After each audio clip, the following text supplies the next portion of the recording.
Claro que sí, muchas gracias, profe, por la invitación. Pues para mí es un gusto bastante grande estar con ustedes el día de hoy.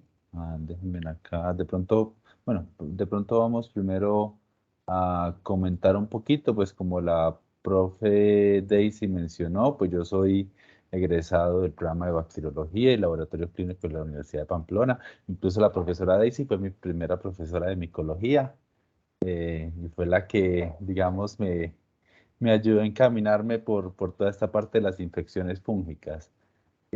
Pues cuando egresé en Pamplona, pues tuve la oportunidad de hacer el servicio social obligatorio en el departamento del Amazonas. Allá estuve un año y después de ahí, pues tuve la oportunidad de trabajar en Medellín, en el laboratorio de la Corporación para Investigaciones Biológicas.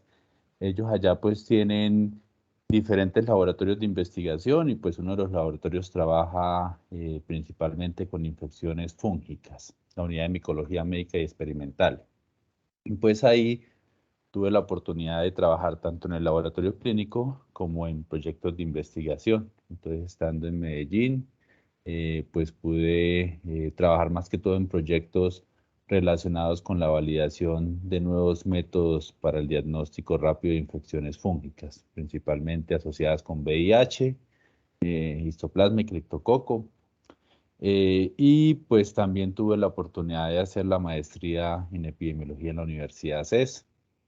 Yo estuve pues trabajando en la CID entre el 2008 al 2016 y pues ya en el 2016 pues tuve la oportunidad de trabajar por 5 años y medio con el Mycoric Disease Branch en el CDC de Atlanta. Entonces, estando con CDC pues tuve la oportunidad de aplicar un poco más los conocimientos de epidemiología.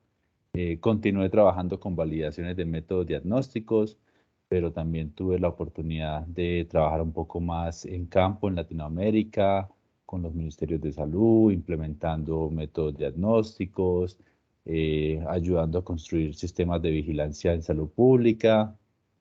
Entonces, pues fue una experiencia bastante buena.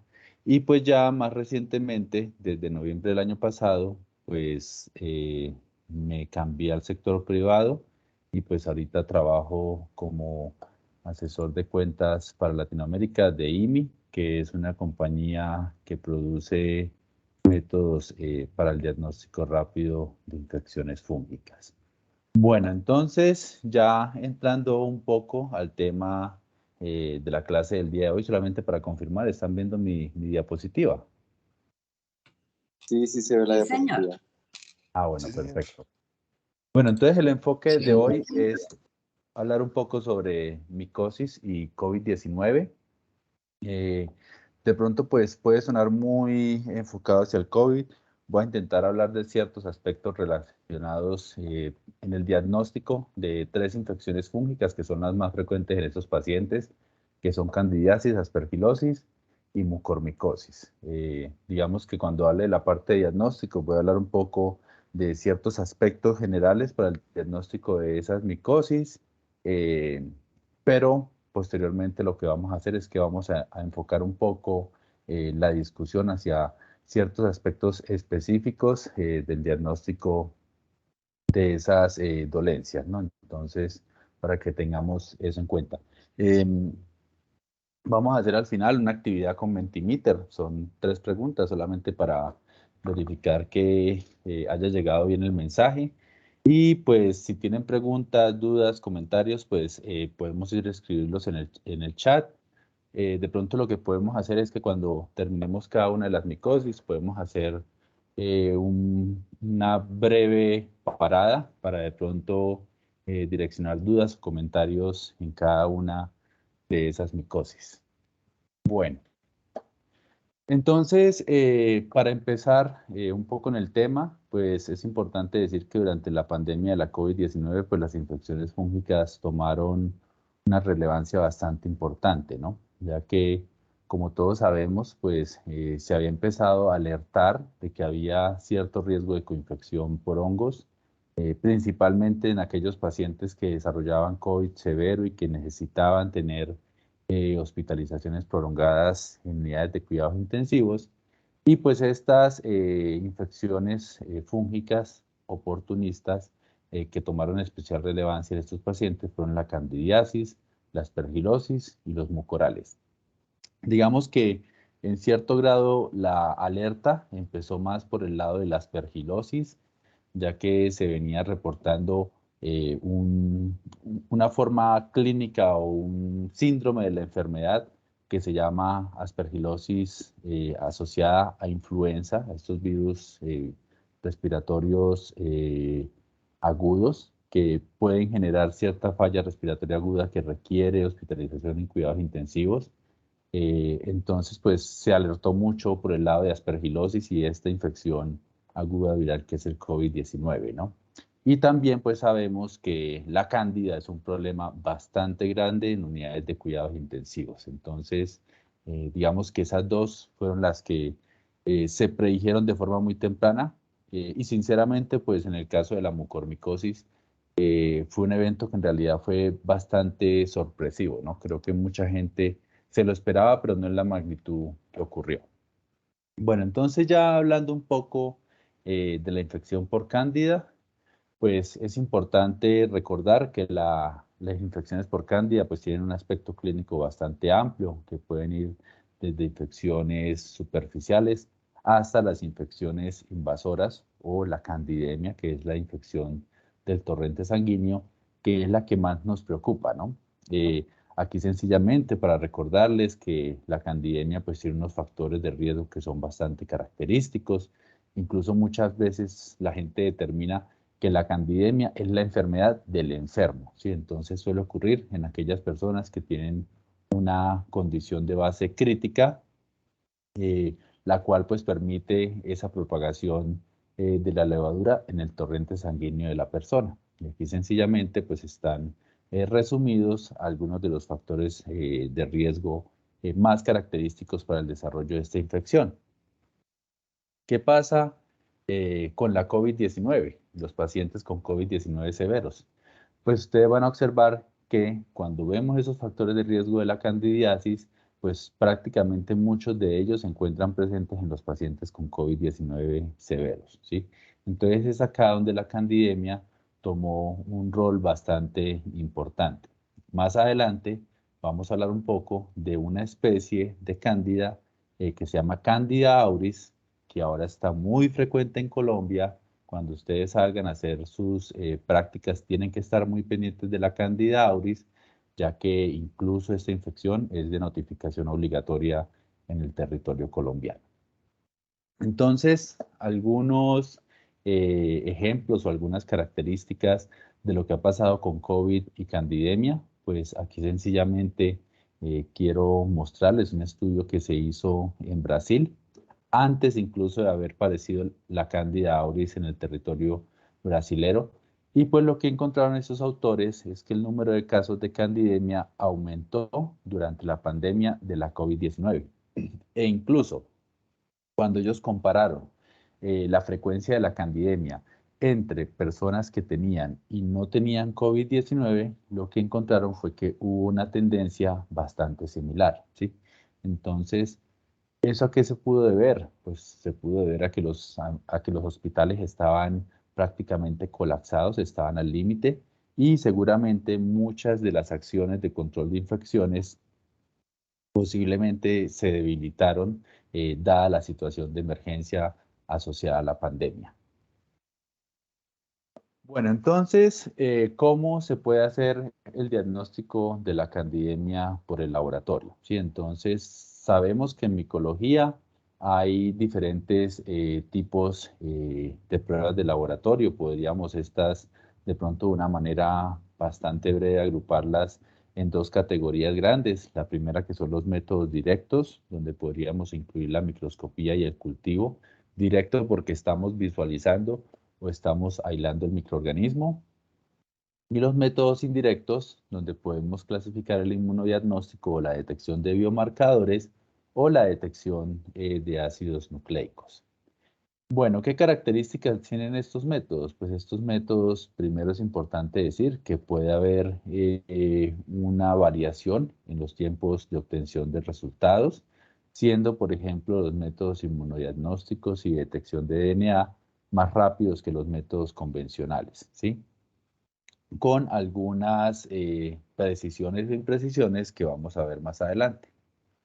Bueno, entonces, ¿cuáles son los pros de estas diferentes metodologías de laboratorio? Entonces, podemos hablar de la microscopía como un método que puede ser rápido y en el caso de utilizar coloraciones especiales o análisis histopatológicos, pues nos pueden ayudar a definir la invasión, ¿sí? En realidad, la microscopía directa, en el caso de la candidiasis, puede de pronto no ser muy útil, en especial cuando no se utilizan especímenes de origen estéril, ¿no? Entonces hay que tener mucho cuidado con el tipo de espécimen que se va a analizar y pues muchas veces lo que nos puede solamente decir es que hay una levadura, ¿no? Entonces incluso no nos puede llevar específicamente a un acercamiento de la especie. En el caso del cultivo, pues sí es más específico, ya que nos puede ayudar a determinar qué género y especie estamos aislando y uno de los valores más grandes es que nos puede dar pruebas de susceptibilidad a los antifúngicos. En el caso del inmunodiagnóstico, para el diagnóstico de la candidemia, es importante decir que hay diferentes metodologías de laboratorio. Por ejemplo, para cándida, si uno quisiese ser más específico, pues lo que se recomienda es hacer una determinación del antígeno manano de cándida y de los anticuerpos antimanano de cándida. Esa combinación de detección de antígenos y anticuerpos pues nos ayuda a incrementar bastante la posibilidad de determinar un caso de candidemia, pero desafortunadamente es una práctica que no se hace mucho en la rutina. Una alternativa es la detección del 1,3-beta-glucano, que es un antígeno universal, se detecta en muchos géneros de hongos, con excepción de algunas especies, de algunos géneros, perdón, que en este caso son los géneros del orden Mucorales, o sea que no podría directamente ser muy útil para el diagnóstico de la mucormicosis, tampoco se detecta en criptococo y tampoco se detecta en Blastomyces. Es un método en general que es rápido cuando hablamos de esos métodos inmunodiagnósticos y quiero aquí resaltar que el manano y el galactomanano son específicos para diagnosticar candidemia, mientras que el 1,3-beta-glucano es un antígeno universal. Nos va a decir si es una candidemia, nos va a decir que es una infección fúngica, pero la gran ventaja que tiene es que tiene un alto valor predictivo negativo, o sea que nos va a ayudar a descartar si hay o no hay una infección fúngica. Con relación a los métodos para la detección de DNA, es importante decir que estas metodologías son rápidas y también pues, nos ayudan de forma rápida a definir la invasión. Otra característica también es que ya se encuentran disponibles en el mercado algunas plataformas comerciales para la detección de DNA de cándida. ¿Cuáles son los factores en contra de estas metodologías? Como lo comenté en la microscopía, la sensibilidad puede variar dependiendo del tipo de muestra. También se necesita tener un grado de experticia por parte del analista. Y pues, como les decía también, la microscopía solamente nos puede decir si hay levaduras o no, pero ya determinar el género puede ser un poco más complejo y pues definir la especie aún más complejo todavía. Con el caso del cultivo, pues los resultados pueden ser un poco demorados y la sensibilidad del cultivo puede ser variable, en especial con ciertas características como son la calidad de la muestra, los medios de cultivo, los procedimientos de laboratorio. Los métodos inmunodiagnósticos en candidemia desafortunadamente son limitados su acceso con relación al número de kits comerciales disponibles y distribución y precio en los países. Y adicionalmente la sensibilidad y especificidad puede ser variables. No más el ejemplo que les comentaba, que la detección de mananos y galactomananos pues se debe hacer combinada. Y finalmente, para los métodos de detección de DNA, pues la primera desventaja es que requieren una alta complejidad de laboratorio para ser realizados. también se limita a muestras que son de origen estéril, ¿sí? Entonces, muestras no estériles no se recomienda la detección de DNA, ya que estaríamos en un alto riesgo de un falso positivo debido a la colonización por cándida presente en la muestra. Entonces, ¿cómo se diagnostica frecuentemente la candidemia? Pues si vamos a la práctica clínica, la gran mayoría de las personas utilizan hemocultivos, ¿sí? Es como el método, digámoslo entre comillas, gold estándar, ¿sí? Pero es un gold estándar que sabemos desafortunadamente no es perfecto. O sea, no estoy diciendo con esto que no es perfecto que no lo hagan, porque pues en ausencia, tener una alternativa pues es la mejor opción, ¿no? Pero no es la opción que digamos, ofrezca lo que estaríamos buscando en el diagnóstico de una infección. ¿Qué limitantes tiene? Pues que no es un diagnóstico rápido, ya que necesitamos tiempo para que el microorganismo pueda crecer en las botellas de hemocultivo y luego necesitamos tiempo para hacer la identificación del microorganismo que está presente en la botella. Y desafortunadamente la sensibilidad es variable. En promedio se habla que la sensibilidad de los hemocultivos es un 50%, ¿sí? O sea que ya de entrada estamos perdiendo la mitad de los casos. E incluso ese 50% puede ser menor si se cometen errores en la fase preanalítica, por ejemplo, recolectando las muestras, que no recolectamos el volumen adecuado, que no hacemos una buena toma de muestras y de pronto generamos una contaminación. En la fase analítica, por ejemplo, que no utilizamos las botellas adecuadas, no hacemos las incubaciones adecuadas. Y en la fase posanalítica, podríamos hablar principalmente de que no utilicemos los métodos adecuados para la identificación del microorganismo. Entonces, ya hablando de la identificación del microorganismo, quiero hablar un poco sobre Candida auris. Candida auris es una levadura que ha venido emergiendo en los últimos años, ha venido causando brotes intrahospitalarios alrededor del mundo y pues que tiene un comportamiento muy atípico a cómo se comportan en general las cándidas, ¿sí? En el paciente crítico, pues usualmente las infecciones del torrente sanguíneo ocurrían por autoinfección del paciente, no era tanto una adquisición de la infección por medio del ambiente o por medio de los trabajadores de salud, sino que era el paciente que tenía una cirugía bastante grande, principalmente cirugías abdominales. Durante esa cirugía, pues la microbiota que estaba en el tracto gastrointestinal del paciente, pues podía pasar al torrente sanguíneo y generaba la infección invasora. De pronto antes se reportaban algunos brotes por Candida paraxillosis, principalmente asociados a mala higiene de manos, y estos brotes pues se caracterizaban por ocurrir principalmente en unidades de cuidados intensivos neonatales. La Candida auris llegó y pues nos mostró que se comportaba totalmente diferente a cómo se comportaban las otras Candidas auris. Era capaz de colonizar personas y esas personas colonizadas eran capaces de contaminar el ambiente, contaminar equipos médicos o contaminar otras personas que estuviesen en el mismo ambiente hospitalario. Entonces, prácticamente tenemos una especie del género Cándida que se empezó a comportar como una de estas bacterias que generan infecciones intrahospitalarias. Entonces, debido a ese problema, pues se ha hecho mucho énfasis en cómo identificar Candida auris. Y lo que actualmente se recomienda son las estrategias de tamizaje para la detección de personas que se encuentren colonizadas con este microorganismo. Por ahora, pues la recomendación es hacer hisopados combinados de axila e ingle con el fin de identificar si la persona tiene esta levadura. En realidad, pues el muestreo medioambiental no se recomienda en la rutina, sino principalmente en acciones en salud pública. Ya entonces, si tengo una institución hospitalaria y quiero empezar a hacer estrategias para detectar colonización, pues hay diferentes opciones. Uno, por ejemplo, es muestreo de prevalencia, que es que hago muestreo o tamizaje en todas las personas, por ejemplo, que van a llegar a ser hospitalizadas en una unidad de cuidados intensivos. Eh, Tiene pues la ventaja que podemos detectar la gran mayoría de los casos, pero requiere más trabajo y más recursos, ¿no?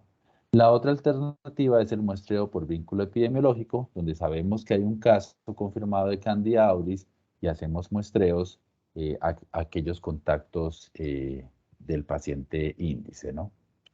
La Candida auris, pues como les comentaba, ya prácticamente se reporta en todos los continentes. Y pues tenemos que para Latinoamérica, pues esta estaba principalmente reportada en Colombia, Venezuela, los Estados Unidos y Canadá. Esos eran los 4 países que tenían transmisión constante de Candida auris. Pero llegó la pandemia de la COVID-19 y digamos que el mapa cambió, ¿no? Se empezaron a reportar más brotes intrahospitalarios, más transmisión activa, y digamos que los países que tenían casos únicos empezaron a ser bastante raros. Fue tanto pues la expansión de esta Candida auris en el territorio latinoamericano que la Organización Panamericana de la Salud liberó en febrero del 2021 una alerta epidemiológica. Es importante recordar que en Colombia desde el año 2016 Candida auris se debe reportar al Instituto Nacional de Salud. Entonces, cada vez que se tenga un microorganismo sospechoso o confirmado, se debe enviar al grupo de microbiología del Instituto Nacional de Salud para su confirmación y notificación de caso. Bueno, ha sido tanto la cosa con Candida auris que incluso ha tomado cierto papel en medios, y aquí pues sencillamente para mostrar un ejemplo de una serie de televisión que se llama El Residente. Aquí pues 2 imágenes que suelen verse, no sé si de pronto ustedes vieron hace unos años en medios de televisión que hubo una noticia por Candida auris. Pues, muchas veces cuando hay desinformación, cosas como estas se pueden volver un poco mediáticas con un tono de pronto de escándalo. Y el segundo es que pues cuando se entra en temor, muchas veces hay personas que no hacen las prácticas adecuadas de control de infecciones. Entonces en la figura del lado izquierdo superior van a ver que hay 2 médicos. Hay uno que está utilizando bata, tapabocas, guantes, ¿sí? Pero está con ese equipo de protección andando por todo el hospital, ¿sí? Entonces su compañero le dice, este no es un microorganismo que se esparce por el aire como es el COVID, sino que viaja sobre la piel, sobre los equipos, y sencillamente este médico que está utilizando de forma inadecuada ese equipo de protección personal, lo que está haciendo es que está llevando esa bata contaminada a otros lugares donde no estaba Candida auris y va a estar más bien expandiendo la infección dentro del hospital. Bueno, entonces para ir concluyendo esta primera parte, es importante recordar que no podemos hablar de Candida auris sin antes hablar de Cándida. Es importante entonces ver cómo estamos diagnosticando la candidemia y cómo estamos identificando las especies del género Cándida. Candida auris pues rompe con paradigmas de la infección invasora por Cándida, ya que tiene la capacidad de generar brotes intrahospitalarios, y es acá donde las actividades de control de infecciones son bastante importantes. ¿Cuáles son las principales? Las estrategias de lavado de manos y las limpiezas y desinfecciones adecuadas. Para mí, Candida auris es un indicador directo que la limpieza medioambiental no se está haciendo de la manera adecuada. Con la pandemia, pues sabemos que hay más gente con riesgo, hay saturación de el personal de salud de los hospitales, entonces es muy importante mantener y fortalecer los programas de control de infecciones. Sabemos que hay ciertas limitaciones en aquel entonces con el equipo de protección personal, parece que ya la situación está volviendo un poco más a la normalidad, pero eso nos llevó a aprender que es importante aprender a planificar el uso de ese equipo de protección personal. Y muy importante decir que Candida auris es un microorganismo que es complicado su limpieza medioambiental, ¿no? Y por tal motivo, pues se hace necesario verificar que los productos que se están haciendo para limpieza tengan actividad contra Candida auris, porque muchas veces se utilizan algunos que pueden ser muy buenos para bacterias y virus, pero no son capaces de eliminar Candida auris del ambiente. Bueno, antes de pasar a hablar un poco de aspergilosis, no sé si tengan alguna duda, comentario, pregunta con relación a esta primera parte.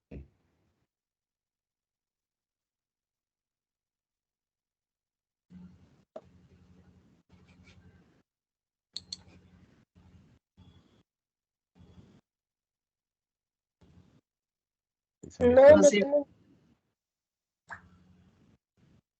¿Tienen alguna pregunta?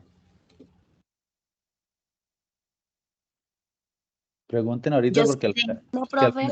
al final pregunto yo. Sí, yo sí tengo una pregunta. Si con los métodos convencionales que tenemos en el momento en el mercado es fácilmente identificar Candida auris, si él ya está de pronto dentro de los esquemas de identificación. Sí, esa es muy buena pregunta, profe. Al principio hace como unos 5 años, teníamos la gran limitante que no estaban las bases de datos, ¿sí? Principalmente los equipos basados en identificación fenotípica, como es por ejemplo el Byted 2, ¿sí? Que yo creo que es uno de los equipos automatizados que más se utiliza en todos los laboratorios, ¿sí? Hay otros como por ejemplo el Microscan, hay otros como por ejemplo el sistema API que no es automatizado sino que es manual. Eh, pues la buena noticia es que Byte 2 ya incluye Candida auris y la identifica pues relativamente bastante bien, ¿sí? Otros sistemas como por ejemplo el Phoenix, el Microscan aún no la incluyen, ¿sí? Aún la siguen identificando erróneamente, principalmente como Candida jamuloni. Entonces, si tienen un Byte 2 que esté actualizado el software, sí puede haber cierta tranquilidad en la identificación de la especie, pero igual lo recomendado es mandar a confirmar. La confirmación, ¿cómo se hace? Se hace mediante Malditov, ¿sí? Sabemos ya que los sistemas del Byte MS y del microscan de Bruker. Los dos tienen el espectro en las bases de datos. Son los sistemas de Malditov que más se utilizan, entonces son buenos para confirmación. Y la confirmación por pruebas moleculares, pues hay algunas PCRs que son específicas para Candida auris, aún son protocolos caseros. Y también se pueden utilizar PCRs universales, panfungal, que hagan identificación principalmente de regiones ITS o de algunos genes específicos para el género Candida, como son las regiones D1 o D2. Veo que Dani levantó la mano. Sí, profe, yo tengo una preguntita. ¿Cómo podemos clínicamente sospechar de un paciente con Candida auris? Pues lo primero es sospechar clínicamente de Cándida, de candidemia. Entonces, como le decía, generalmente la infección por cándida suele ocurrir en pacientes que tienen condiciones de riesgo, paciente clásico, el paciente hospitalizado en unidad de cuidados intensivos, ¿sí? Es en donde tenemos generalmente el riesgo de candidemia. Hay otra cosa que es, por ejemplo, la infección, ¿sí? Es muy diferente una persona que ya tenga un cuadro clínico activo de candidemia, que es nuevamente paciente clásico en unidad de cuidados intensivos, que por ejemplo tiene hospitalización prolongada, que tiene exposición a muchos antibióticos de amplio espectro, que tiene catéteres, que tiene líneas de alimentación. Es ahí donde hay mucho riesgo de que se presente la candidemia, ¿sí? Ya pues el médico tratante ya identifica factores como por ejemplo la fiebre, ¿sí? Ciertas sintomatologías clínicas que lo llevan a sospechar de una infección del torrente sanguíneo. El problema con Candida auris es que a ella sí le gusta mucho colonizar la piel y en un ambiente hospitalario podemos tener personas totalmente asintomáticas, ¿sí? Que están colonizadas. Entonces, durante esa estancia hospitalaria, ¿sí? Cuando hablamos más de hospitalización general, el paciente de pronto puede estar hospitalizado por una causa diferente a una infección por cándida. Esta persona puede adquirir el microorganismo del ambiente y se puede colonizar. El problema es que esas personas colonizadas van a estar tocando el ambiente, van a estar contaminando el ambiente y pueden ser un foco de infección. Entonces es ahí donde lo que se recomienda es que en instituciones hospitalarias que ya saben que alguna vez han tenido Candida auris, que se hagan continuamente detección de pacientes colonizados, ¿sí? Porque una vez se identifica el paciente colonizado, pues ya se puede en ese paciente implementar ciertas acciones de control de infecciones basadas en la transmisión, ¿no? Como por ejemplo, aislar el paciente, como por ejemplo, hacer limpiezas más frecuentes en el ambiente donde está ese paciente, ¿no? Otras acciones son, por ejemplo, que cuando el personal médico tenga contacto con ese paciente, utilice equipo de protección personal que sea exclusivo y que sea descartable, ¿no? Entonces es muy importante la diferenciación entre la persona que está con infección activa, ¿sí? Versus la persona que está colonizada, ¿sí? Para infección activa, pues ya cuando se sabe que está en el torrente sanguíneo, hay un esquema de tratamiento, ¿sí? Para las personas que están colonizadas, no hay tratamiento. Por el momento, pues no se aconseja utilizar terapia antifúngica en alguien que está colonizado, sino que el manejo sea más de prácticas de aislamiento y control de infecciones durante toda la hospitalización. Aquí no es como en algunas infecciones bacterianas, que después de dos cultivos de tamizaje consecutivos con una diferencia de X cantidad de semanas, se puede levantar la condición de aislamiento de contacto. En Candida auris no. En Candida auris una vez sabemos que la persona está colonizada o que tuvo una infección, se recomienda hacer práctica de control de infecciones durante toda la estancia hospitalaria.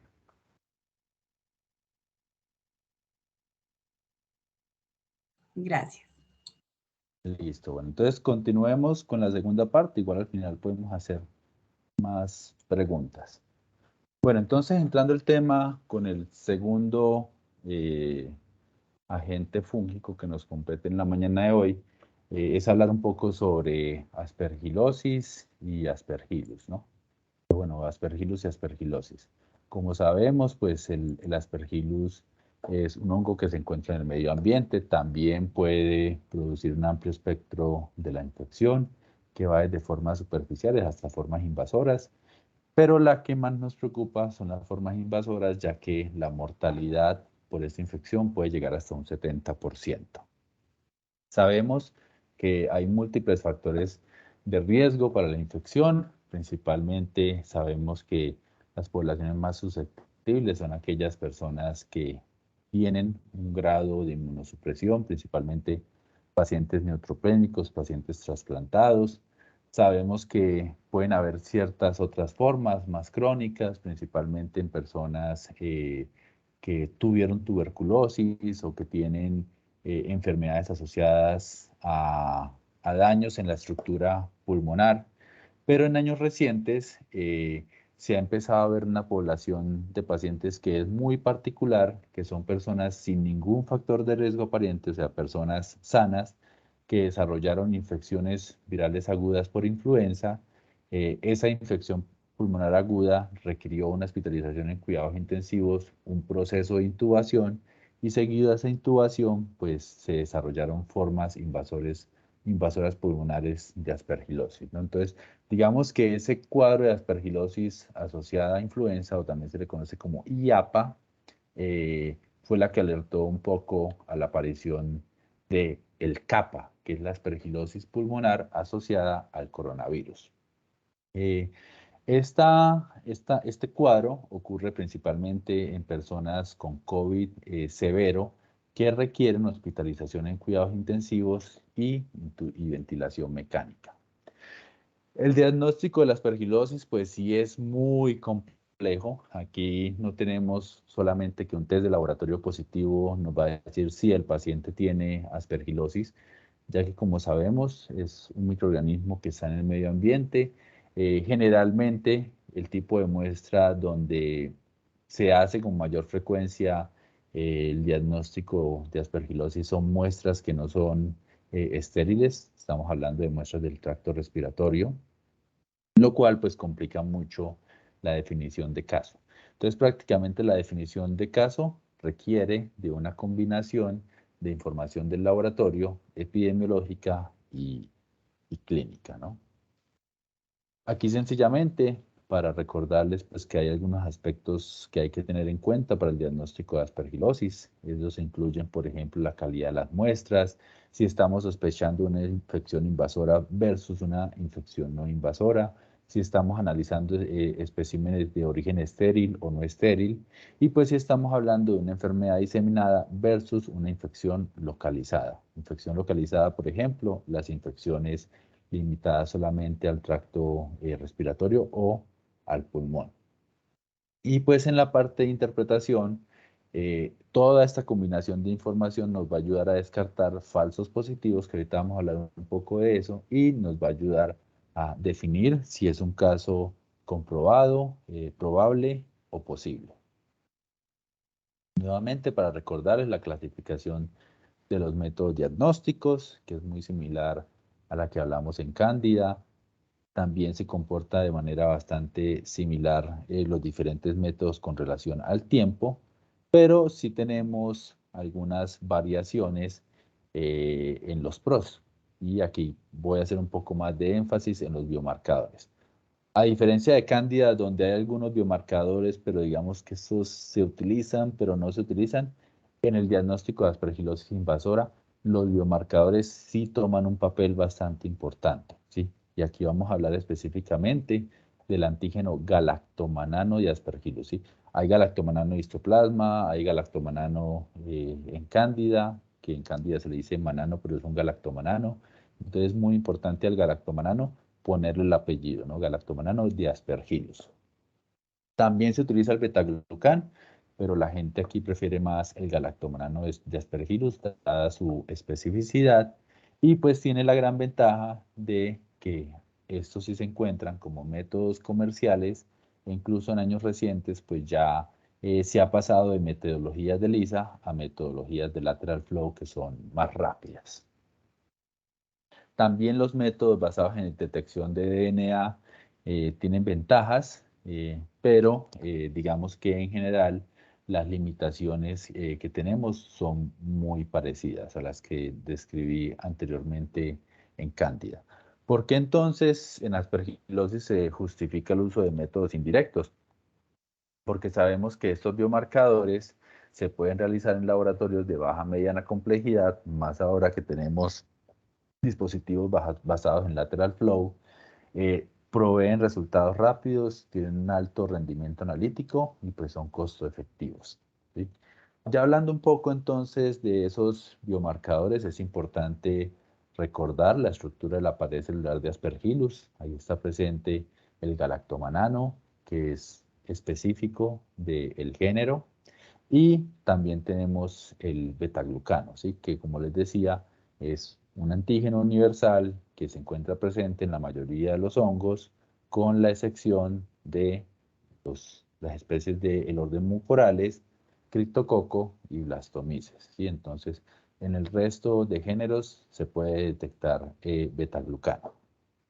¿Qué características tienen? Pues, en resumen, pues cuando ponemos en comparación el galactomanano versus el betaglucán en Aspergillus, pues digamos que primero la alta especificidad, ya que es específico del género Aspergillus, pues ya empieza un poco a direccionar su uso, más algunas alternativas como el bajo costo, la rapidez y el uso de este antígeno como un biomarcador para tamizaje, diagnóstico y seguimiento. Entonces, ya hablando un poco más específicamente del galactomanano, pues tenemos que este es un biomarcador que ya se conoce desde hace varias décadas. Y acá el punto que yo quiero resaltar que es más importante en el galactomanano es que el galactomanano es un indicador de enfermedad activa, ¿sí? Entonces, el galactomanano solamente se detecta cuando hay crecimiento de la hifa. ¿Y cuando hay crecimiento de la hifa? Cuando hay una angioinvasión, o sea, cuando hay una invasión del tejido, ¿sí? Entonces muchas veces la gente piensa, es que ¿qué pasa si la muestra está contaminada con conidias de Aspergillus? Pues no va a pasar nada porque la conidia no genera galactomanano, ¿sí? El galactomanano se genera cuando esa conidia empieza a germinar, cuando empieza a producir una hifa, ¿sí? Entonces, recuerden, galactomanano es un biomarcador que indica enfermedad activa, que indica invasión del tejido. Se puede hacer en suero, lavado broncoalveolar, y también hay algunos usos previos en líquido cefalorraquídeo. Se ha utilizado como tamizaje temprano en pacientes que tienen riesgo de aspergilosis invasora, principalmente pacientes neutropénicos, ya que se sabe que el antígeno puede estar circulante en el paciente antes de que el paciente presente síntomas de infección activa, ¿no? Y algo aquí que sí vale mucho la pena resaltar, y hablando en especial de pacientes con COVID, es que en estos pacientes que tienen neumonías virales agudas, es mejor detectar el antígeno en lavado broncoalveolar, ya que la circulación en suero de ese antígeno en estos pacientes suele ser muy baja, entonces pierde sensibilidad en suero. Paciente neutropénico, la sensibilidad es muy buena en muestras respiratorias y en suero, pero en pacientes con neumonías virales agudas tipo coronavirus severo, es mejor hacer el análisis en muestras respiratorias, en lavado broncoalveolar. ¿Cómo se puede detectar este antígeno? Pues aquí sencillamente tenemos una ELISA que está desde hace muchos años disponible en el mercado, es muy buena, puede detectar el antígeno en aproximadamente 3 horas, pero en años recientes se ha cambiado a metodologías de lateral flow que pueden dar un resultado en aproximadamente una hora. Aquí sencillamente para mostrarles más o menos cómo luce el kit, algunos lectores que por ejemplo también se han incluido para hacer interpretación de resultados. Lo importante con el galactomanano es tener en cuenta que en los últimos años se han desarrollado múltiples metodologías. Esas metodologías utilizan diferentes plataformas. Entonces es recordarle que muchas veces cuando obtenemos un número es importante saber la escala del número, ¿sí? Entonces no es lo mismo 25 grados centígrados, que es una temperatura fresca, muy cómoda, a 25 grados Fahrenheit, ¿no? Todo lo que está por debajo de 30 grados Fahrenheit es punto de congelación. Entonces, son el mismo 25, pero tienen escalas diferentes. Y lo mismo pasa con el antígeno galactomanano. Entonces, es importante cuando utilicen este tipo de metodologías que revisen la escala de medida o las unidades de medida que usa el test y adicionalmente que verifiquen los puntos de corte de cada test, ¿sí? Porque cada test tiene un punto de corte diferente para clasificar positivos o negativos. Con los métodos moleculares, pues tenemos ventajas similares a las que comenté anteriormente, con la diferencia que aquí sí se requiere una mayor infraestructura de laboratorio. Generalmente se pueden utilizar proteínas o blancos específicos, que en el caso de las especies del género Aspergillus, pues los genes o regiones que generalmente se utilizan son el factor de elongación o la beta-tubulina, pero también podemos utilizar regiones universales como son las regiones ITS. Aquí sencillamente para esquematizar un poco las diferencias entre PCRs específicas y universales. Principal pues, ventaja en las específicas es más el bajo costo y la simplicidad. Y las PCRs universales pues tienen la gran ventaja de que tienen un mayor espectro de identificar en especial las especies que son crípticas, ¿no? Hay algunos productos comerciales para la detección de DNA de Aspergillus, siguen siendo aún en realidad bastante limitados, pero bueno, han venido saliendo algunos productos. Ya hablando específicamente de CAPA, que es la aspergilosis asociada al coronavirus, pues sabemos que los biomarcadores tienen un especial papel. Cuando hablamos de galactomanano, muy importante dirigirse a analizar muestras respiratorias, lavado broncoalveolar, y pues lo que nos enseñó la pandemia del COVID es que la combinación de la detección de antígeno y la detección del DNA de Aspergillus, pues era la que daba mayor chance de poder hacer una identificación más correcta de los casos.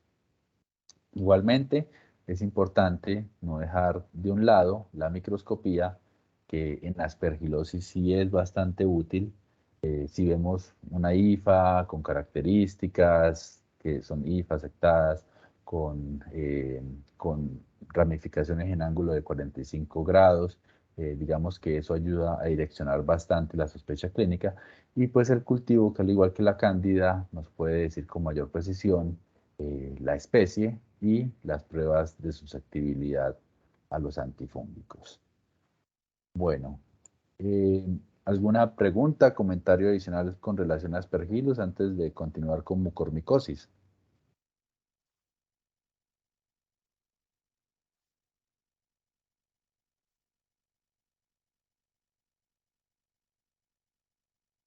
¿Alguien de pronto quiere escribir algo en el chat?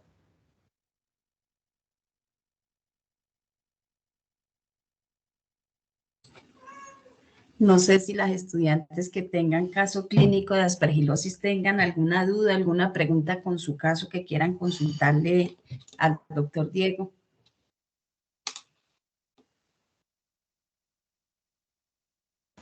No, profe, ninguna.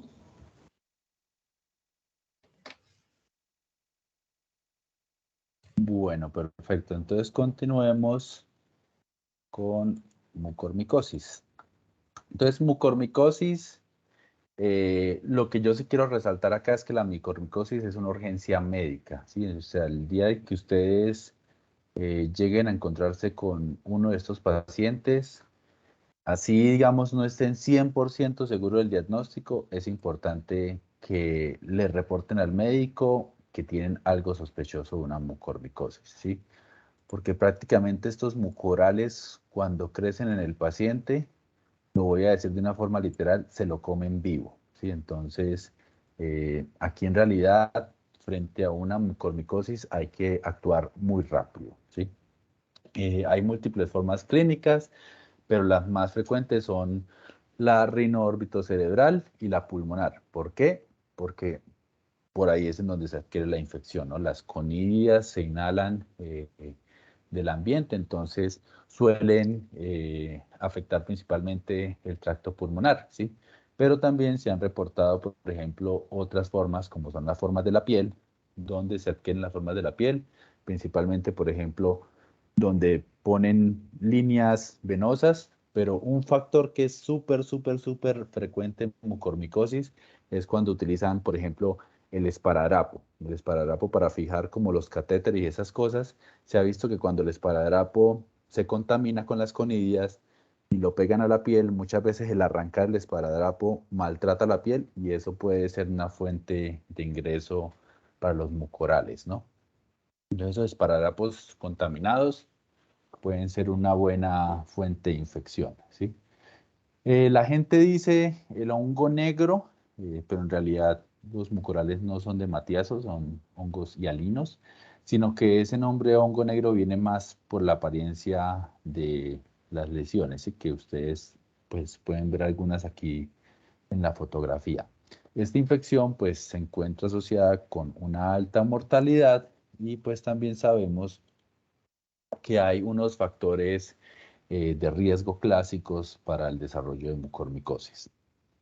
¿Cuáles son estos? La diabetes mal controlada, en especial los pacientes con cetoacidosis metabólica, ¿sí?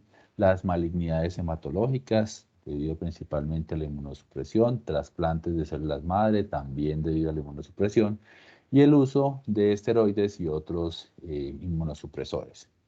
Entonces surge esta mucormicosis asociada a la COVID-19 que tiene una característica bastante particular. En el caso de la cándida y la aspergilosis, estas ocurren principalmente cuando el paciente está hospitalizado, intubado en su estado más crítico, mientras que esta mucormicosis ocurre en ese tipo de paciente, pero también ocurre en pacientes que acaban de cursar una infección por el COVID-19 recientemente, ¿sí? ¿Con qué característica? Que esos pacientes estuvieron expuestos a terapia inmunosupresora, principalmente con corticosteroides.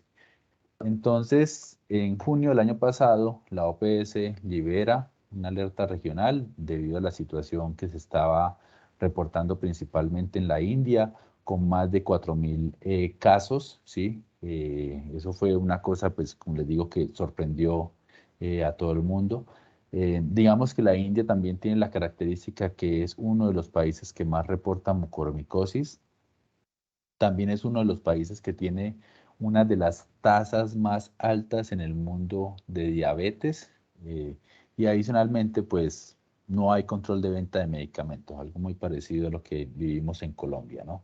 Entonces empezaron a reportarse esos casos en la India, pero también en otros países, incluyendo algunos países de Latinoamérica. Aquí pues sencillamente un contexto de la alerta cuando se reportó el 11 de junio con 16 casos en 7 países, pero sabemos que posteriormente se empezaron a reportar más casos en otros países de la región. Solamente aquí para recordarles lo que dice la alerta. Y esto aplica en general para el diagnóstico de mucormicosis. Entonces, podríamos resumirlo que el diagnóstico se basa en tres pilares, ¿sí? El primero es el diagnóstico por imágenes. Aquí es en donde los análisis de imágenes obtenidas por rayos X o por tomografías, pues van a ser muy importantes para direccionar la sospecha clínica de la mucormicosis. Segundo, el diagnóstico histopatológico. Entonces es aquí donde la histopatología, el análisis de tejidos con tinciones especiales, pues también va a ayudar a direccionar bastante la sospecha de la mucormicosis. Y finalmente, el diagnóstico microbiológico. Aquí me voy a detener un poquito. Hay que tener en cuenta que hay nuevamente estas cuatro tipos de metodologías. Y lo único que yo quiero pues resaltar bastante acá es que la microscopía es fundamental, ¿sí? La mucormicosis es una enfermedad que es muy visual, donde las destrezas de la observación, tanto del médico como del laboratorista, pues van a jugar un papel bastante importante. Tenemos en el caso de la microscopía que se puede hacer el diagnóstico en minutos, que es fundamental, que no hay excusa para hacerlo.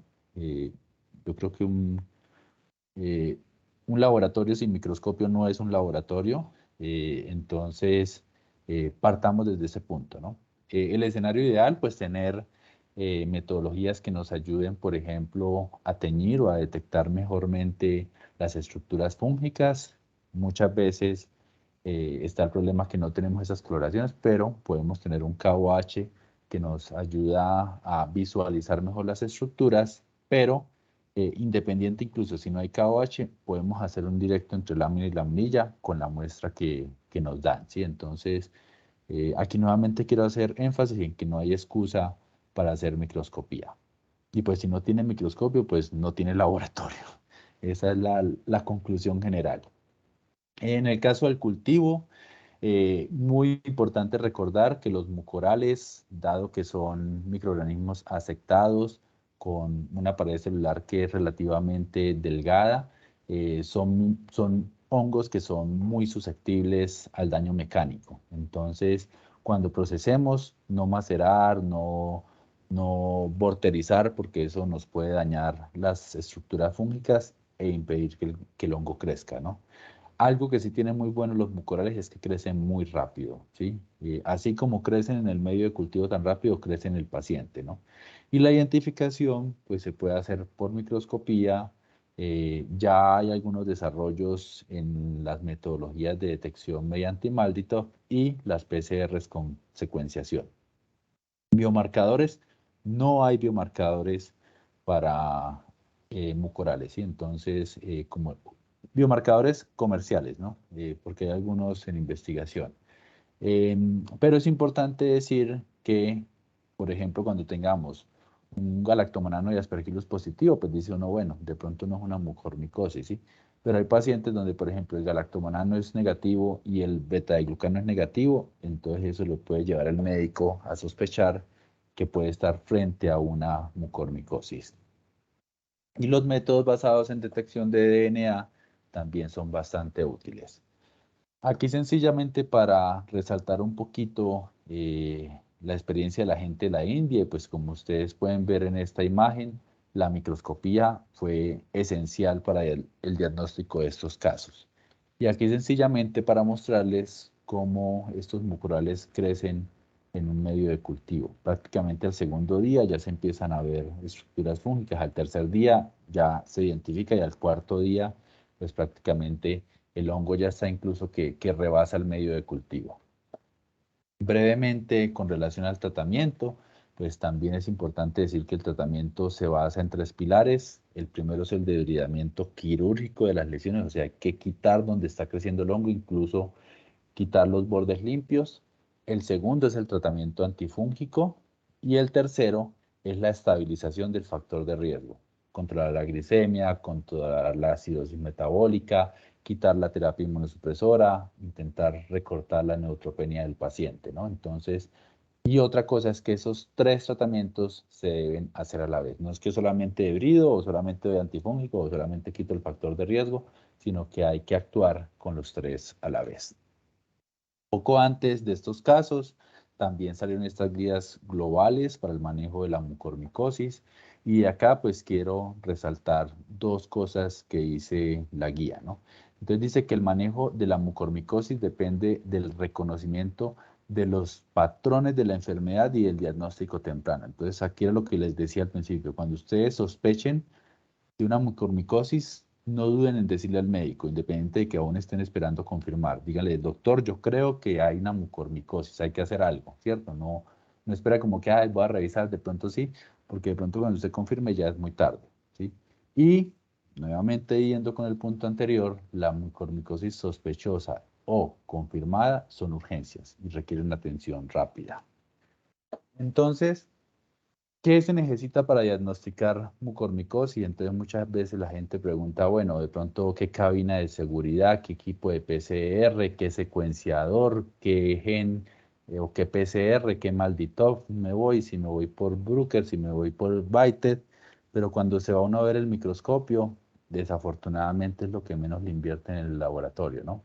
Entonces, miren cómo, por ejemplo, el diagnóstico se puede hacer con una herramienta que es tan temprana, ¿no? Y que es tan fundamental.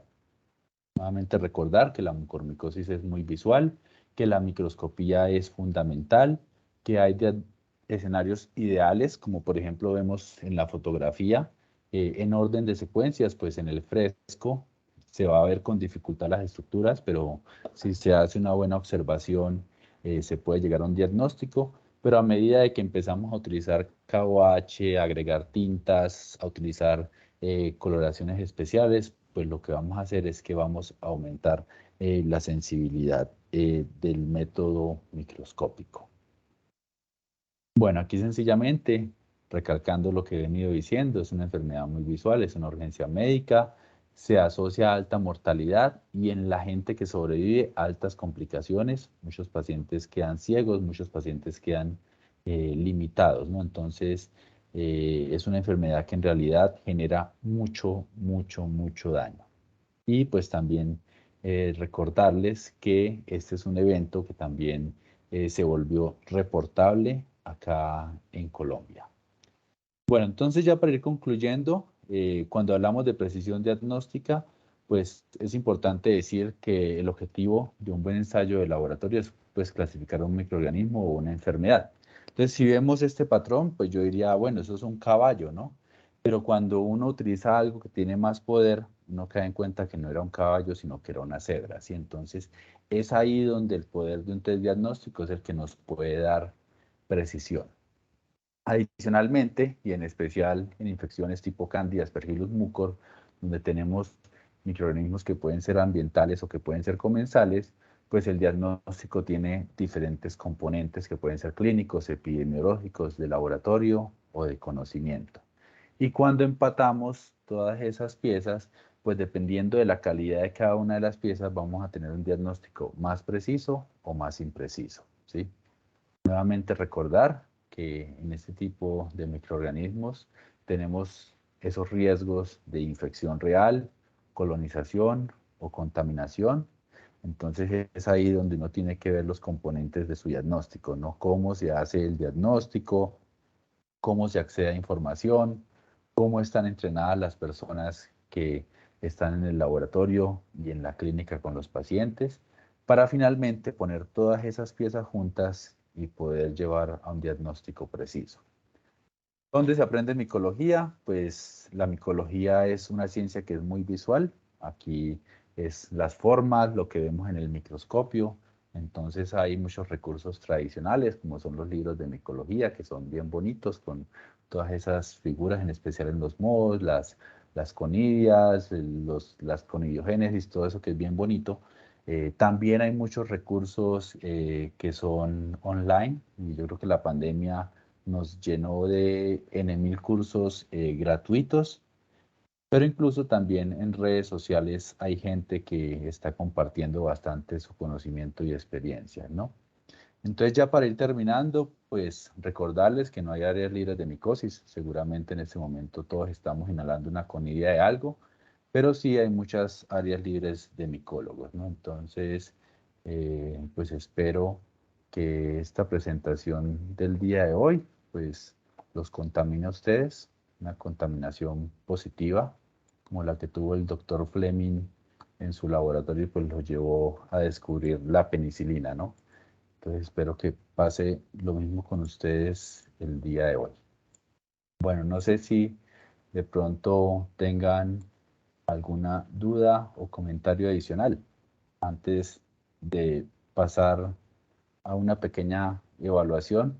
No voy a saber quién respondió, entonces aquí no se va a generar una nota para que respondan con tranquilidad. Pero bueno, antes de pasar a eso, no sé si tengan alguna duda o comentario adicional.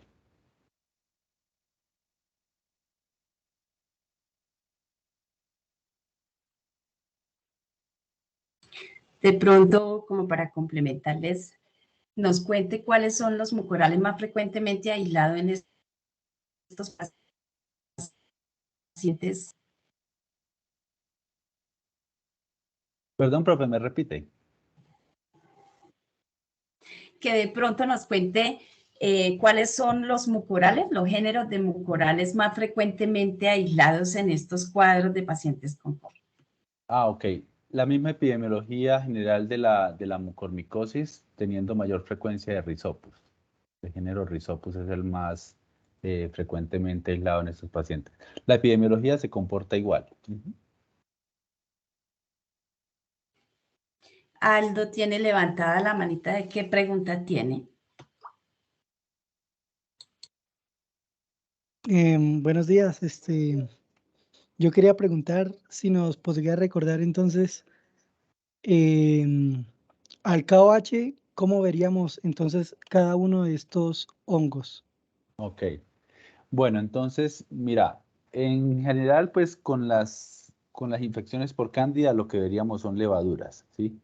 Es bastante difícil con la microscopía y en un método directo saber eh, de, de, de un género o especie, vemos plastoconidias, ¿sí? Entonces, en realidad, pues con las infecciones por levaduras sí se hace necesario dar el siguiente paso, que es un cultivo, ¿sí? Eh, con relación a los mohos, ahí sí la microscopía sí juega un papel bastante importante. ¿Cómo vemos el Aspergillus en el examen directo? Pues vemos unas hifas que son hialinas, que son sectadas, y la característica principal es esa ramificación de las hifas en un ángulo de 45 grados, ¿sí? Entonces, esa es la característica, digamos, principal que puede direccionar la sospecha de una aspergilosis. No es 100% específico porque podemos tener otros hongos que se observan de forma similar, ¿sí? Si hablamos de otros hongos que puedan generar infecciones invasoras, de pronto el más frecuentemente después de Aspergillus sería Fusarium, ¿sí? Que es el que nos podría generar cierta confusión. ¿Qué nos confirma, por ejemplo, en microscopía que sí sea un Aspergillus? Pues observar las cabezuelas, ¿no? Las cabezuelas del Aspergillus. Si usted la ve, ahí sí usted puede decir directamente, aquí hay una aspergilosis, ¿sí? Pero no es que se observen con mucha frecuencia. Entonces, examen directo para Aspergillus, hifas, hialinas, sectadas, con ramificaciones en 45 grados centígrados. ¿Cómo se ven los mucorales? Los mucorales, el tamaño de los mucorales es grandísimo, es muchísimo más grande que una hifa de Aspergillus, ¿no? Generalmente las hifas de Aspergillus las ve en mejor detalle en el aumento de 40x, mientras que los mucorales usted en el aumento de 10x ya las puede ver, ¿sí? Ya ve esas hifas que son hialinas, que son asectadas, no se ven sectos, y con la característica de que cuando hay ramificaciones, estas ramificaciones son en ángulo de 90 grados, ¿sí? ¿Qué es importante tener en cuenta? Que muchas veces las hifas, hay componentes como por ejemplo la mielina, ¿sí? Que algunas veces la mielina se puede ver un poco como si fuesen hifas gruesas afectadas, ¿no? Entonces muchas veces, por ejemplo, el complementar con el KOH o el KOH que por ejemplo tenga tinta Parker, eso nos va a ayudar a teñir un poco esas estructuras, ¿no? Entonces, la diferencia del microscopio pues se ve de forma marcada uno se puede guiar, por ejemplo, en el aumento que está utilizando, 10x para los mucorales, 40x para Aspergillus. Se ve notoriamente la diferencia en el tamaño de la IFA. Recuerden, mucorales aceptados, grado de ramificación de 90 grados, mientras que en Aspergillus, IFAs y alinas aceptadas con ángulo de 45 grados. Gracias.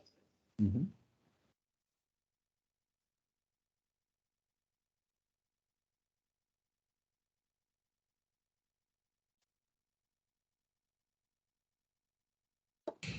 No tenemos más preguntas. Bueno, entonces voy a preguntar ahora yo. Mm. A ver.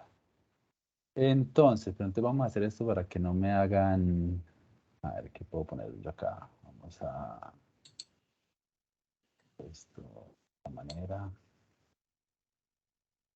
Bueno, entonces vamos a ir a www.menti.com. Espérate, yo voy a llevar la presentación acá.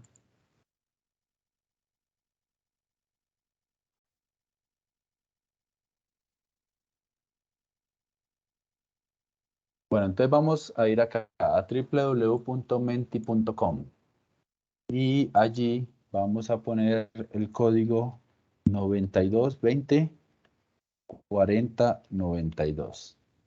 O sea, www.menti.com y el código 9220 4092.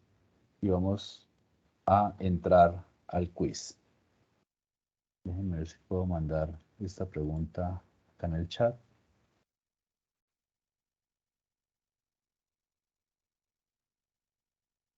Creo que no hay chat acá.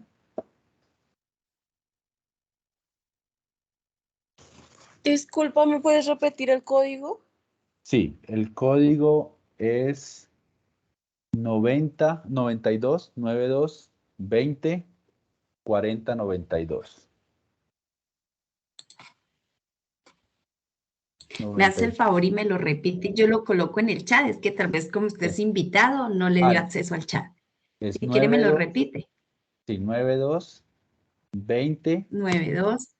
20 40 92. 92 20 40 92. Bueno, entonces aquí la pregunta es, ¿en cuál de las siguientes infecciones fúngicas no se detecta el 1,3 beta de glucano? ¿En las infecciones por cándida, en las infecciones por Aspergillus o en las infecciones por mucorales? ¿En cuál infección no se detecta el 1,3 beta de glucano?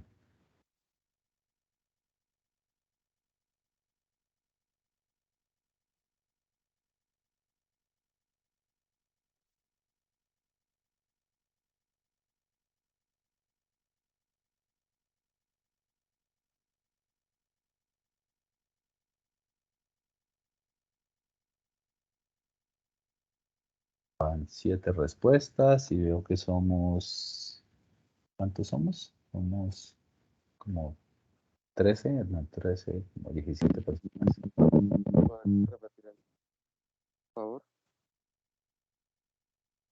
¿Perdón? ¿Alguien dijo algo? Sí, qué pena, ¿me podría repetir el código? Sí, 92 20 40 92. 92 20 40 92.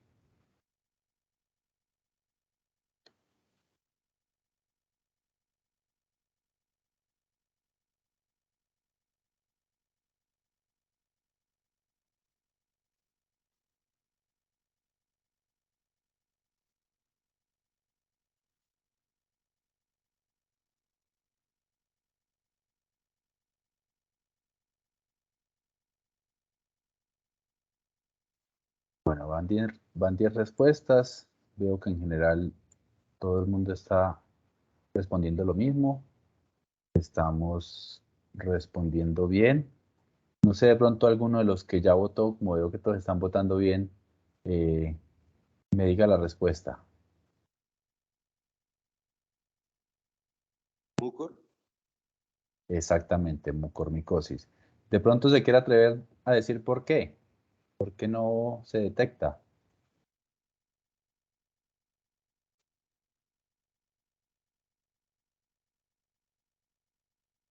Bueno, entonces lo que nos han respondido todos y es correcto en las mucormicosis.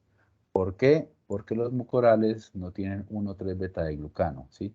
Ellos producen es 1,6 beta de glucano. De pronto para que se sepa un poquito más el concepto teórico del por qué el beta glucano no se detecta. Entonces, el antígeno Diana, ¿sí? Que es el 1,3 beta de glucano, está presente en las especies del género Candida, está presente en las especies del género Aspergillus, pero no está presente en los mucorales. Aparte de los mucorales, ¿quién me puede decir los otros dos géneros donde no está el 1,3 beta de glucano? Yo mencioné otros dos. Profe, también ¿Sí? tenemos criptococo y blastomyces. Exactamente. Entonces, criptococo y blastomyces no generan 1,3 beta de glucano. Entonces, es posible que frente a un paciente con criptococosis y mucormicosis, perdón, criptococosis y blastomicosis, el 1,3 beta de glucano nos dé un falso negativo. Listo, entonces todos respondieron bien, estaban bien atentos. Bueno, siguiente pregunta. A ver, good slide. Ok, entonces, ¿esta afirmación es verdadera o es falsa? En el inmunodiagnóstico de la candidiasis se recomienda la detección de antígeno humanano de cándida y la detección de anticuerpos antimananos de cándida. ¿Esa afirmación es verdadera o es falsa? Es verdadera. Bueno, respondan en el menti.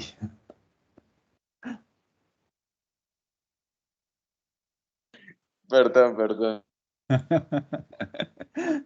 Pero sí, es verdadera, tienes razón. Entonces, para el inmunodiagnóstico de la candidiasis se recomienda la detección de antígeno manano y de anticuerpos antimanano, ¿no? Se recomienda, pero muchas veces, como se dice, del dicho al hecho hay mucho trecho, entonces la verdad en la práctica no se hace mucho porque sería montar una ELISA para detección de antígeno manano, una ELISA para la detección de antígeno galactomanano, de anticuerpos antimanano, y pues digamos que desde aspectos logísticos y de costos, mucha gente no lo hace, ¿no? Prefieren más bien, para el caso de la candidemia, utilizar el 1,3 beta de glucano, que aquí se utiliza más es el resultado negativo, ¿sí? Debido a que tiene un alto valor predictivo negativo, si el resultado vuelve negativo, es muy probable que la persona no tenga una infección fúngica y pues si se ve el contexto de la epidemiología del paciente, pues indirectamente podría decir uno que no tiene una infección invasora por cándida, ¿no? Entonces es más un diagnóstico indirecto. Bueno, última pregunta. ¿Esta afirmación es falsa o es verdadera? Un resultado positivo del antígeno galactomanano de Aspergillus comprueba el diagnóstico de aspergilosis. O sea, mejor dicho, si yo recibí positivo, digo, sí, ya, tiene aspergilosis. ¿Es verdadero o es falso?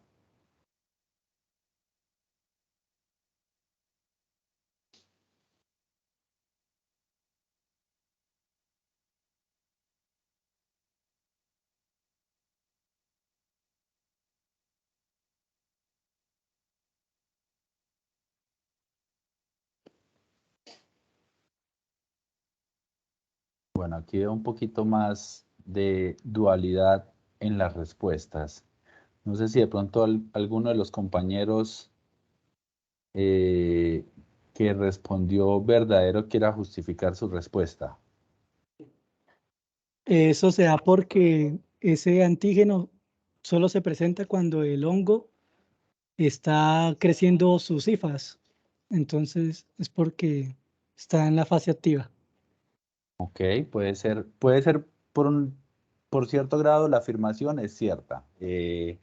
el antígeno galactomanano crece principalmente, o se encuentra presente solamente cuando hay crecimiento de la hifa o angioinvasión. Entonces, sí, ya ahorita que me lo justifica así, puede ser cierto. De pronto, si nos vamos a la parte de la redacción de la pregunta, cuando yo digo comprueba el diagnóstico de la aspergilosis, recordarles que el componente de laboratorio, ¿sí?, es una de las piezas que nos ayuda a definir el diagnóstico. Entonces, lo que nos dice las definiciones de caso es que el galactomanano es una de esas piezas, y es una de esas piezas que nos puede ayudar a decir si es una aspergilosis o no es una aspergilosis, porque una de las limitantes del galactomanano son los falsos positivos, sí, que se pueden dar de pronto no fue muy claro en eso en la presentación. Hay un riesgo de resultados falsos positivos que se puede dar principalmente por reacciones cruzadas con otras infecciones fúngicas, y también se ha determinado que algunos agentes exógenos, como por ejemplo algunos componentes dietarios, pueden generar resultados falsos positivos, ¿no? Entonces, digamos que si nos vamos hacia el contexto de la redacción, no nos comprueba el diagnóstico de aspergilosis, pero sí voy a justificar la respuesta del compañero, en la cual pues el antígeno es un indicador de infección activa, ¿sí? Pero entonces, si nos vamos como a la retórica de la pregunta, diríamos que es falso, ¿no? Porque hay que tener el componente clínico, epidemiológico y de laboratorio del paciente, no solamente el resultado del test nos comprueba el diagnóstico, pero muy bueno el punto de haber tenido en cuenta el crecimiento fúngico y la parte de su uso como biomarcador de enfermedad activa. Bueno, eso es lo que tengo por el día de hoy. No sé si de pronto tengan preguntas adicionales o comentarios.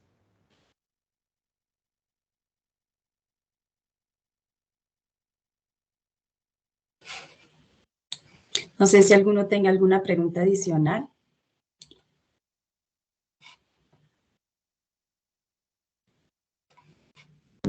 Les quería pedir el favor, si pueden encender la cámara para tomar una fotografía de evidencia de la actividad.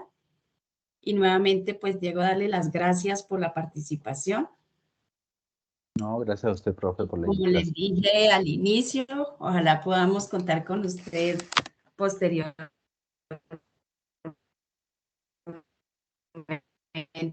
en una nueva charla. Claro que sí, no, mucho gusto. Gracias.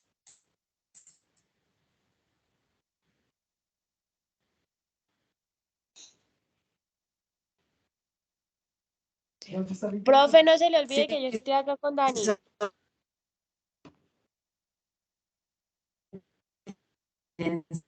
Encender la cámara.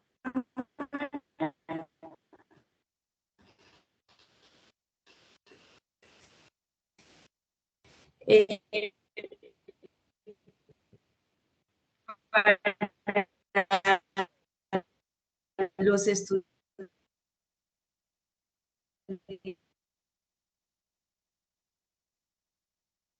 Se está cortando un poco.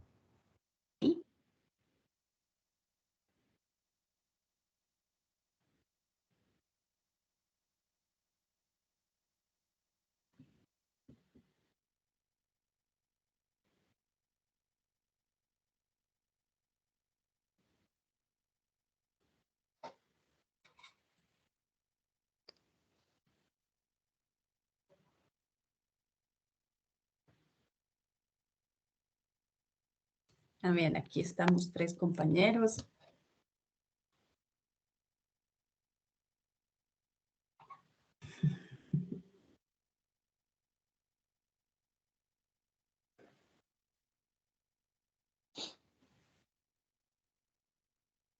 Dani, que me dice que está también ahí con ustedes. Aldo, no estamos bien hecho.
Listo.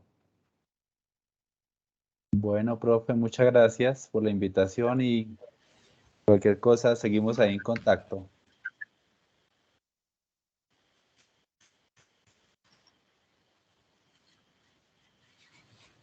Buen día.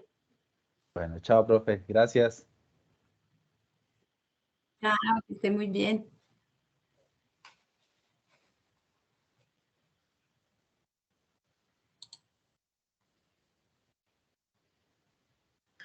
Profe, una pregunta.